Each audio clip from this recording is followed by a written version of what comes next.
नमस्कार, मैं हूं अनुपम। अपना उत्तराखंड के इस वक्त के बुलेटिन के साथ देहरादून में सीएम पुष्कर धामी ने हुनर हाट मेले का शुभारंभ किया।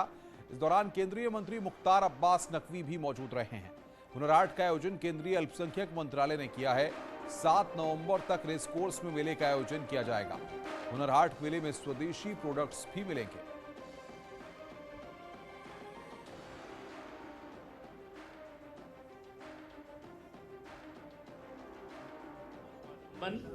आत्मनिर्भर भारत प्रधानमंत्री नरेंद्र मोदी जी का जो संकल्प है, उसका हुनर हाट एक सशक्त और प्रामाणिक प्लेटफॉर्म है।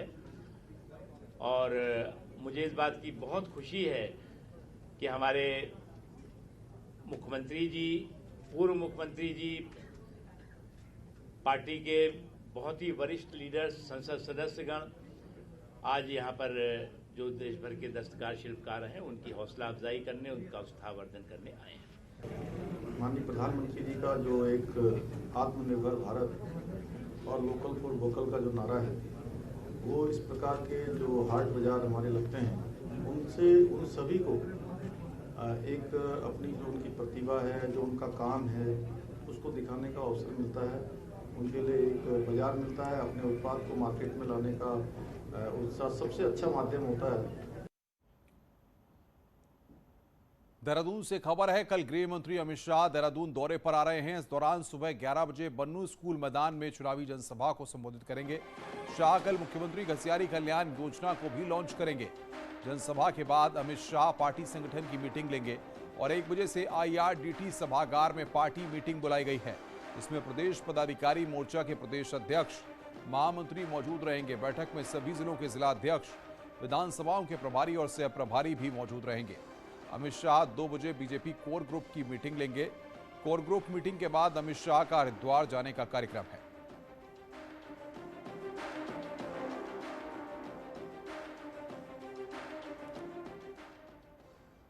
देहरादून से खबर है, जहां पर कांग्रेस के सस्ता अभियान में हरीश रावत ने शिरकत की। उन्होंने आज कांग्रेस में ज्वाइन करने वालों को दही जलेबी खिलाकर सस्ता दिलाई। इस दौरान हरीश रावत ने कहा कि चुनाव तक पार्टी ऐसे ही सस्ता अभियान चलाएगी। रावत ने बीजेपी सरकार पर भी निशाना साधा और कहा कि प्रदेश में महिलाओं को घसियारी कहकर अपमानित किया गया। घसियारी शब्द पर उन्होंने आपत्ति जताते हुए सरकार की इस योजना पर ही सवाल उठाए हैं। उन्होंने कहा कि अगर योजना को लाना ही था तो गौरा देवी या पहाड़ की दूसरी महिलाओं के नाम पर इसे शुरू किया जाता। आप तो बनाते रहना, कोई दिक्कत नहीं, बना लो। भाजपा वालों से मेरा एक आग्रह है, मेरी माँ, मेरी बहन उत्तराखंड की, कभी उसको किसी ने घसारी संबोधन नहीं। वो गृहिणी रही, वो गृह लक्ष्मी रही, वो परिवार पालन करता रही, लेकिन घसारी शब्द नहीं दिया। और भाजपा 21वीं सदी में आज़ादी के 75 वर्ष में मेरी माता बहनों को जो घसारी संबोधन दे रहे हैं, मैं उसकी निंदा करता हूं। मैं बड़ा दुखी हूं। देहरादून से खबर है, बीजेपी ने महिला सह प्रभारियों की लिस्ट आज जारी कर दी है। पार्टी ने 70 विधानसभाओं में 70 महिला सह प्रभारी बनाए हैं। प्रदेश कार्यालय प्रभारी कुलदीप कुमार ने यह लिस्ट को जारी किया है। बता दें कि महिला सह प्रभारियों से कल अमित शाह भी मुलाकात करेंगे।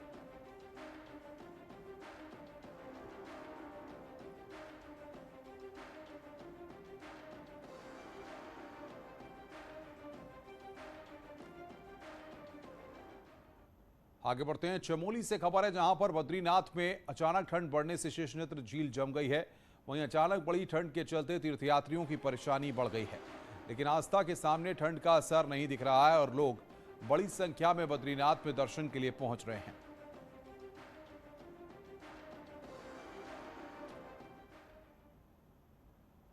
आगे बढ़ते हैं, चमोली से खबर है, जहां पर बद्रीनाथ से आगे सतोपंथ में बर्फबारी के बाद अद्भुत नजारा दिख रहा है। इलाके में हर तरफ बर्फ की मोटी सफेद चादर बिछ गई है।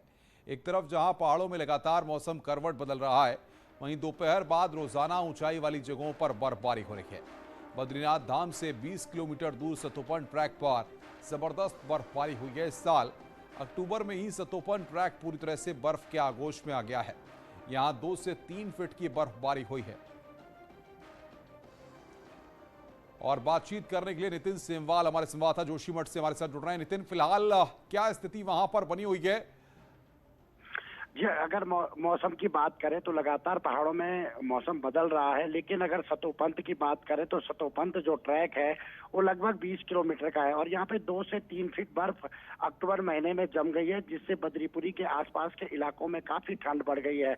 हालांकि इन दिनों सतोपंत का जो ट्रैक है वो बंद है सैलानियों के लिए, पर्यटकों के लिए, लेकिन जो ठंड है वो बढ़ गई है। और ये जो खूबसूरत नज़ारे हैं ये सतोपंत के उस इलाके के हैं जहाँ से पर्यटक सतोपंत के लिए जाते हैं। तो पहाड़ों में लगातार ठंड बढ़ गई है और अचानक मौसम बदलते ही जो पहाड़ के ऊंचाई वाले इलाके हैं, चाहे वो 2 से 2,500 फीट या 3,000 फीट की ऊंचाई वाले हैं, वहां पे सीधे अच्छी खासी बर्फबारी भी हो रही है। जी बिल्कुल। ऐसे में सैलानी भी बड़ी संख्या में वहां पर क्या आ रहे हैं या फिर कोई रिस्ट्रिक्शंस वहां पर लगाई गई हैं? जी, अगर मौसम की बात करें तो पहाड़ों में जब बर्फबारी होती है तो सैलानी दूर दूर से पहुंचते हैं और इसीलिए बद्रीनाथ धाम में भी लगातार यात्री आ रहे हैं और बर्फबारी जो पहाड़ों पर है उसका दीदार भी कर रहे हैं। बिल्कुल, आप नजर बना के रखिए, आगे भी हम आपसे अपडेट लेते रहेंगे। आगे बढ़ते हैं। पौड़ी के चौबट्टा खाल विधानसभा से विधायक और कैबिनेट मंत्री सतपाल महाराज इन दिनों खासे सक्रिय हैं। अपने विधानसभा क्षेत्र में सतपाल महाराज ने लाखों की पेयजल की योजनाओं का लोकार्पण किया। इस मौके पर उन्होंने कहा कि इन योजनाओं से जनता को लाभ मिलेगा। वहाँ काफी प्रोजेक्ट्स रखे हुए थे। चंपेश्वर में गढ़ी गांव मल्ला पेयजल योजना का लोकार्पण किया गया। ये 10,70,000 की ये योजना बनकर के तैयार हुई है। गढ़ी गांव तल्ला पेयजल योजना का दूसरा का लोकार्पण हुआ है। 12,93,000 में ये बनकर के तैयार हुई है। और सैन्यू पेयजल योजना प्रथम चरण का लोकार्पण किया गया है। ये 15,68,000 में तैयार की गई है। टोटल जो हुआ है आज पेयजल का ही जो हुआ है उसकी 38,78,000 के अंदर ये बनकर के तैयार हुई हैं। चंपावत जिले में आई आपदा की वजह अभी भी 40 से ज्यादा ग्रामीण सड़कें बंद हैं। ज्यादातर ग्रामीण सड़कें क्षतिग्रस्त होने के चलते और बजट न होने की वजह खोलने में दिक्कतें आ रही हैं। बंद सड़कों को जल्द खुलवाने के लिए जिला पंचायत सदस्यों ने जिलाधिकारी से मांग की है, जिससे लोगों की आवाजाही हो सके। जिलाधिकारी ने भी जल्द सड़कों को खोलने की बात कही है। हमने इनसे मांग की है कि उन सड़कों को भी देवी आपदा के तहत जैसे PWD मानकों के अनुसार जो धन उपलब्ध कराया जाता है वैसे भी हमें समस्त विभागों को वैसे धन उपलब्ध कराया जाए, जिससे ग्रामीण क्षेत्रों की कनेक्टिविटी सुचारू रूप से की जा सके। पर अभी चीज़ें दुरुस्त हो रही हैं। मार्ग लगभग हमारे NH खुल चुका है, राष्ट्रीय राजमार्ग खुल चुका है, राज्य मार्ग हमारे सारे खुल चुके हैं, जिला सड़कें खुल चुकी हैं। अभी जो बची हुई हैं 40 के आसपास सड़कें अभी भी बंद हैं, जिनको खोलने की कार्रवाई चल रही है। नैनीताल में आपदा से बदले नदियों के रुख से आबादी को और खतरा बढ़ गया है। नैनीताल के गर्म पानी से बेताल घाट तक नदी ने अपना रुख बाजार, दुकानों और मकानों की तरफ किया है। हालांकि जिला प्रशासन नदी को उसके पुराने चैनल में डालने पर जुटा है। इसको लेकर खैरना में काम भी शुरू कर दिया गया है। वहीं बाजार के दूसरी तरफ के लोगों का विरोध भी इसको लेकर होने लगा है। आपको बता दें कि जल प्रलय के दौरान नैनीताल के खैरना गर्म पानी में नदी से कई घर बह गए और नदी बाजार की तरफ बहने लगी है। अब नदी से इन घरों को बचाने का काम शुरू किया गया है। जो गर्म पानी का इलाका है जहाँ पे सबसे ज़्यादा डिस्टर्बेंस हुआ है, तो उनको ज़रा देखना पड़ेगा और नदी के किनारों को वहाँ पे प्रोटेक्शन के लिए वॉल्स वगैरह बनानी पड़ेंगी। और फ्यूचर में ये भी देखना पड़ेगा कि नदी किनारे ऐसे लोग अपना मकान ना बनाएं। आगे बढ़ते हैं। टिहरी झील बोटिंग पॉइंट में टाडा की अनदेखी के चलते पर्यटकों और बोट व्यवसायियों को दिक्कतों का सामना करना पड़ रहा है। टिहरी डैम की झील का वाटर लेवल बढ़ने के साथ ही बोटिंग पॉइंट तक जाने वाला रास्ता पानी में डूब गया है, जिससे बोट तक जाने के लिए पर्यटकों को खासी मशक्कत करनी पड़ती है और कई बार फिसलने के चलते पर्यटक झील में डूबने से बाल बचे हैं। बोट यूनियन द्वारा इसके लिए कई बार टाडा को शिकायत की गई, लेकिन अभी तक रास्ता नहीं बन पाया है। वहीं टाडा के अधिकारियों का कहना है कि इसके लिए टेंडर किए जा चुके हैं, जल्द इसका समाधान किया जाएगा।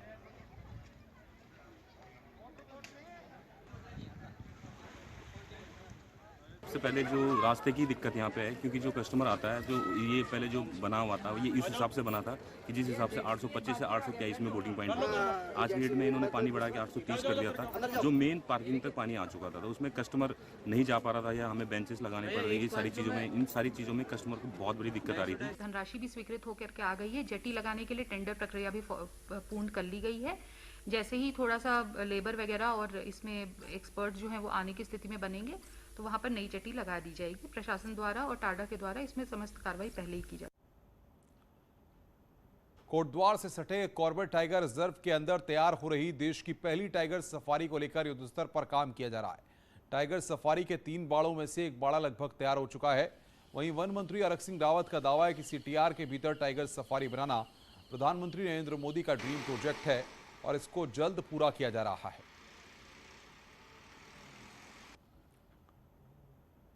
आगे बढ़ते हैं। अल्मोड़ा से खबर है, जहां पर पिथौरागढ़ हाईवे पर आरतोला में एक ऑल्टो कार में देर रात आग लग गई।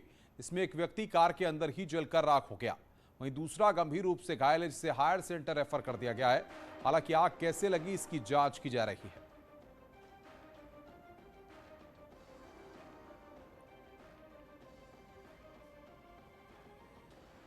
ये आरतोला के पास की घटना बताई जाती है। जो हमारे पास पेशेंट आया बहुत सीरियस है, उसके दिमाग में काफ़ी चोट आई है जिसकी वजह से उसका सांस ठीक नहीं चल रहा है। तो अभी हम उसका सीटी स्कैन करा रहे हैं। जैसे कि ट्रीटिंग सर्जन ने बताया कि सीटी स्कैन के बाद ही स्थिति क्लियर होगी। आगे बढ़ते हैं। नैनीताल में बाहरी लोगों और हाईकोर्ट के आदेश के खिलाफ लग रही दुकानों पर जिलाधिकारी नैनीताल ने हाईकोर्ट से पूछा है, क्या कोई कार्रवाई की गई है? क्या जो आरोप याचिका में लगाए गए हैं उनमें क्या सत्यता है? हाईकोर्ट में वकील नितिन कार्की ने अवमानना याचिका दाखिल की है। दरअसल 2018 के बाद हाईकोर्ट ने नैनीताल के फड़ लगाने को लेकर 121 को अनुमति दी थी और फड़ लगाने का समय भी कोर्ट ने तय किया था। आदेश का पालन नहीं होने पर अवमानना याचिका दाखिल की गई है। इसकी सुनवाई दीपावली के बाद होगी। जिलाधिकारी को भी मैंने एक रिप्रेजेंटेशन दिया था जिसमें मैंने ये बताया था कि कोर्ट की अवमानना हो रही है और कोई भी कहीं से भी आके फड़ लगा रहा है और फड़ों में केवल फड़ एक सीमित क्षेत्र में नहीं, कहीं पर भी लगा दे रहा है। पूरे नगर क्षेत्र में कोई भी क्षेत्र ऐसा नहीं था जहाँ फड़ व्यवसायी नहीं फैले थे। तो मैंने कोर्ट में आज अपनी एक बात रखी कि कैसे इसको इन सबको नियंत्रित किया जा सकता है। तो माननीय कोर्ट ने डीएम से इंस्ट्रक्शन सीख कर रहे हैं अभी उसमें, और अब देखना होगा आगे नवंबर में शायद इसकी डेट लगेगी। पौड़ी के व्यासघाट क्षेत्र में आदमखोर गुलदार को पकड़ने के लिए लगाए गए पिंजड़े पर चोरों ने हाथ साफ कर दिया है। पिंजड़ा करीब 14 कुंटल वजन का था। खुलेआम घूमते आदमखोर गुलदार से पहले ही परेशान वन विभाग की चिंता पिंजरा चोरी होने के बाद और बढ़ गई। वन विभाग ने राजस्व पुलिस में पिंजड़ा चोरी किए जाने को लेकर केस दर्ज कराया है। हालांकि चोर अभी तक पकड़े नहीं गए।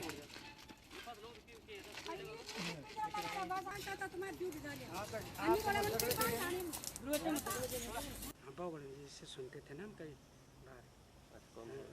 लक्ष्मी प्रसाद मैंने कहा यार पकड़ तो सही है। देखिए, ये बहुत ही खेदजनक और बहुत ख़राब स्थिति है।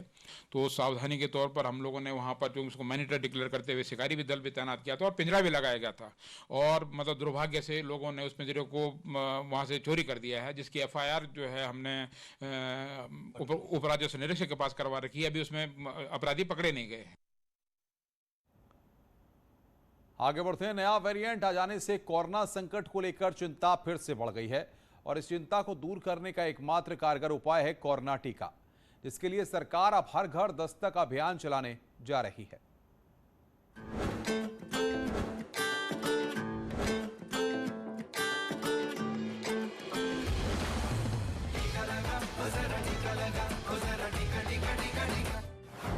कोरोना से बचाने में कारगर है कोरोना टीका। हर घर दस्तक से घर घर कोरोना टीकाकरण। अगले महीने घर घर दस्तक देंगे स्वास्थ्य कर्मी। कोरोना टीके से ही जाएगी कोरोना महामारी।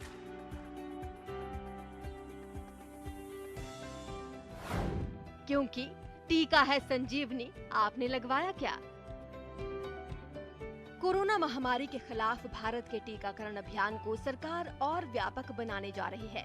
केंद्रीय स्वास्थ्य मंत्री मनसुख मंडाविया ने बताया है कि अगले महीने से सरकार हर घर दस्तक अभियान शुरू करने जा रही है, जिसके तहत स्वास्थ्य कर्मी घर घर जाकर कोरोना टीकाकरण की जानकारी लेंगे। एक खुराक लेने वालों को दूसरी खुराक के बारे में पूछेंगे। दोनों खुराक नहीं लेने वालों से कारण पूछा जाएगा। टीकाकरण योग्य लोगों को कोरोना टीका दिया जाएगा। 1 महीने तक आज हमने निश्चय किया है कि घर घर में जाके सभी राज्य अपनी व्यवस्था करेंगे, घर घर पे जाएंगे, फर्स्ट डोज बाकी है उसको फर्स्ट डोज लगाने के लिए आग्रह करेंगे और लगाएंगे। सेकंड डोज जिन्होंने नहीं लिया है ऐसे 12 करोड़ लोगों को आइडेंटिफाई करके उसको भी वैक्सीन लगाएंगे और जिसको सेकंड डोज लगाने की बारी है उसको भी लगाएंगे। देश में 48 डिस्ट्रिक्ट ऐसा आइडेंटिफाई किया है जिसमें फर्स्ट डोज 50% से कम लोगों को लगाया गया है, उसको विशेष अभियान के समय में वैक्सीनेशन किया जाएगा। स्वास्थ्य मंत्रालय के मुताबिक 18 साल की आयु से ऊपर आबादी में करीब 76% लोगों को कोरोना टीके की एक खुराक और 34% आबादी को कोरोना टीके की दोनों खुराक दी जा चुकी है। भारत के कोरोना टीकाकरण अभियान की पूरे विश्व में मिसाल दी जा रही है, जिसमें आप भी भागीदार बनिए और टीके को चुनिए। Bureau report, news 18 network.